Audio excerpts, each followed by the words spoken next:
Hello guys， 我是达的 KP。2023年8月3号，一个让人震惊的影片释出。这个影片的标题是：你相信当人失去意识的时候，你还是可以持续战斗吗？这个影片是由拳击小潘他在龙中之王格斗赛的战斗影片。当我看完这个影片后，我很钦佩他的毅力，而且我也很想要回答这个问题。也许有些人会说屁啦胡乱，怎么可能断片后还可以持续战斗？但我直接在这边说我的答案。我是相信人在断片或是失去意识的时候，还是可能可以保持战斗的状态。反正我是不相信喝醉会让人断片的说法，像是有些名嘴他靠这样的说法来合理化他的奇怪的行为。好像离题了。回到主题，我们就直接来看拳击小潘他所释出的这支影片。那在这支影片，我们可以看到拳击小潘他完全是霸气外露。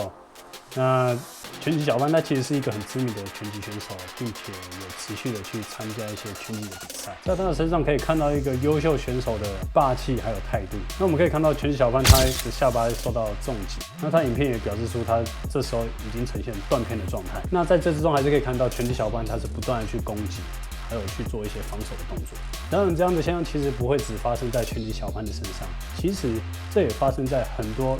拳击选手的身上。你有没有想过，为什么我们在断片的情况下还是可以战斗？在被重击的情况下，我们大脑到底是呈现出什么样的状态？有没有一些方法可以预防断片？就让我将这些碎片的问题来做一个串联，来回答，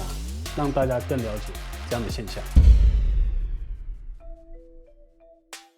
为什么在断片的情况下面，我们还是可以持续战斗呢？首先要回答这样的问题，我们就必须要先知道，当我们头部受到重击的时候，我们的大脑到底发生了什么样的变化？其实我们大脑是一个很脆弱的组织，你可以把它想象成是一块豆腐。当你的头部受到重击的时候，你的大脑有很大的几率是会去撞到我们的头骨，这样的撞击就会导致我们大脑受伤。但是我们大脑也不是吃饱了没事干，当我们大脑针对到我们头部受到重创的时候，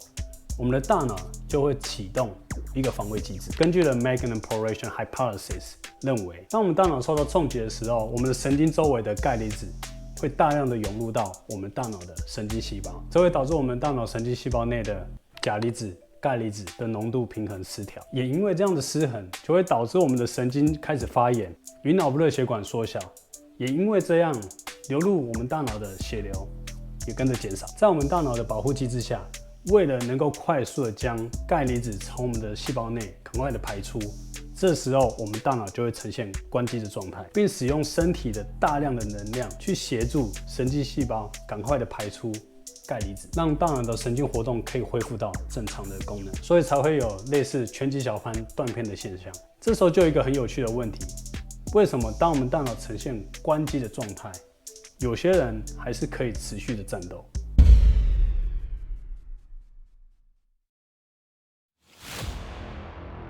这主要的原因就是因为这些人他们将拳击这个技术已经练到趋近自动化。什么是趋近动作自动化？趋近动作自动化的定义是，当你在执行一个特定的动作技能的时候，你是不太需要花费过多的意识去执行动作。举例来说，就像骑脚踏车，你已经学会这个技能了，所以你根本就不需要放很多的意识在控制踏板上面。另外，就像是拳击的 1, 2， 当你练习的次数够多的时候，你根本就不需要放很多的意识，就可以直接执行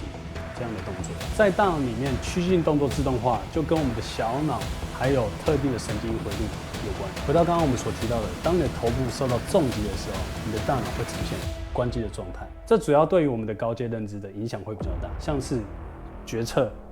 还有战术，但是对于我们的小脑还有趋近动作自动化的神经回路的影响会比较小。我相信你我都不想要被打到断片，对吧？如果你很享受被打到断片，你可以在下方留言告诉我，让我知道。那有没有一些方法是可以预防断片的发生？还真的有。想要预防断片，策略有2个。第一个，卸力技巧。当对方在攻击你的下巴或是头部的时候，如果你没有很快速的去卸掉对方的攻击力道，造成刚刚所提到的断片的现象。但是想要成功的卸力，一个基本的概念就是改变对方的攻击方向，或者是顺着对方力量来的方向退一点，让一点。至于卸力的技巧，我会建议可以询问拳击小潘或者其他的拳击专家。第二个策略也是我的专长，就是心理层面的部分。我们必须事先预测对方打过来的力道还有方向。如果你在没有预测到对方打过来的力道还有方向的时候，你很容易会因为对方的打击而产生断片的现象。举个例子来说哈，如果你的大脑一开始没有成功的辨识出对方打过来的力道还有方向，这时候你的大脑会觉得这一点都不危险，所以你的大脑就不会快速的去传导危险的讯号给你知道，来让你很快速的去控制肌肉，还有心理准备面对对方的冲击。要如何提升我们的预测能力？这应该很多人都很感兴趣吧？其中有一个心理技能训练，我称为刺激镜像神经训练。镜像神经在我们的大脑，它是一个很特殊的一个神经存在，它其中的一个功能就是可以帮助我们去预测对方的行为。所以当我们启动我们的镜像神经，让它活化的时候，我们就有很高的几率可以去预测对方攻击的方向还有力道。如果对于镜像神经还有动作预测有兴趣的朋友，可以去参考我们之前的一些 papers。想要提升我们的预测能力，这里的训练口诀就是基准、看与预测、修正。基准的部分就是我们要先录制一些我们打击的影片，或者是其他选手打击的影片。举例来说，你可以分别录制不同的打击 pounds 的影片。看就是你在看你先前录好的这些影片的时候，你必须要先去预测对方可能打出来的 pounds 还有方向。举例来说，你在看这个影片的时候，你必须要先按一个暂停，这时候先去预测一下他可能打出来的 pounds 是多少，然后再根据结果进行比对，去看你所预测出来的跟实际的 pounds 的差别是不是很接近。如果你发现你所预测出来的数值跟结果它的差距有点大，这时候我们可以说明你的大脑中对于对方攻击过来的方向还有力道是没有任何的概念，也就是你的镜像神经的活动是比较低的。所以透过不断的预测跟比对，